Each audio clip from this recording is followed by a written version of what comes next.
Sir আপনি গেলেন কোথায়? আমি সব রেডি করে এনেছি। কে? ও তুই, নিন।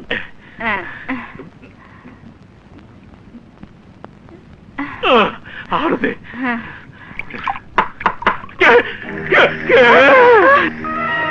আরে আমি নেতা। তুমি আমার নেতা হলে কবে? ইয়ার কি মারা জায়গা পাও না? ওদিকে দস্যু রানী আমাকে কুল্লে খালাস করে ফেলেছিল প্রায়। চুপ করো। রানী রানী রানী, তুমি সাধারণ নেতা। দেশ বরবাদ করার জন্য কত প্ল্যান বানাও, আর রানীকে খতম করার জন্য একটা প্ল্যান বানাতে পারো না। আরে রাখো তোমার প্ল্যান, প্ল্যান ছাড়া জান দিয়ে পালাও। আমার পুরনো দারোয়ান কি খবর এনেছে জানো? পুলিশ ইন্সপেক্টর কবিতা আর ডাকু রানী, আরে বড় ওরা আপন দুই বোন।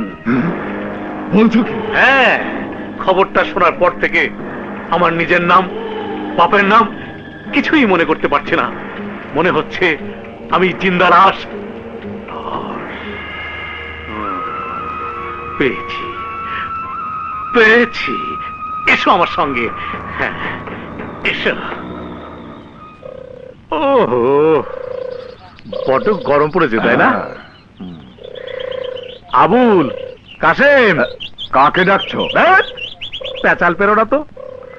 আমি যাকে যা দিতে বলবো তুমি তাকে তাই দিয়ে দেবে। আচ্ছা। জি স্যার। কাসেম, জীবনে কি ভরসা? আমার বয়স হয়েছে, কখন আছি কখন নেই। তোরা সারা জীবন আমার সেবা করেছিস, তোদের কিছুই দিতে পারলাম না।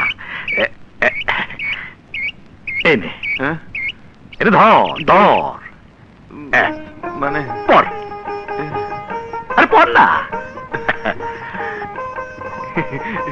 হুজুরের দয়া। এই নে, আমার আংটিটাও দিলাম। এটা ধর। ওই আঙুলে পর। জি। সুন্দর লাগছে না? কি সুন্দর লাগছে। তোর রান্নার কোনো তুলনা নেই রে কাসেম, শুধু খেতেই ইচ্ছে করে। এই নে তোর বকশিস, ধর। আরে পর না, পর, গলায় পর। এটার কি দাম? এটাও নিয়ে নে। নে এখন তো রাজা। সালাম হুজুর। ওয়ালাইকুম সালাম। হুজুরের কত দয়া।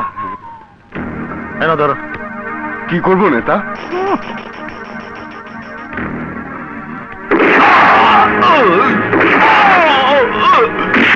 দস্যু রানী আমাদের মৃত্যু চাই। শুধু রানী কেন, দেশের সব লোক জানবে নেতা আর শমশেরের মৃত্যুর খবর। ধরো।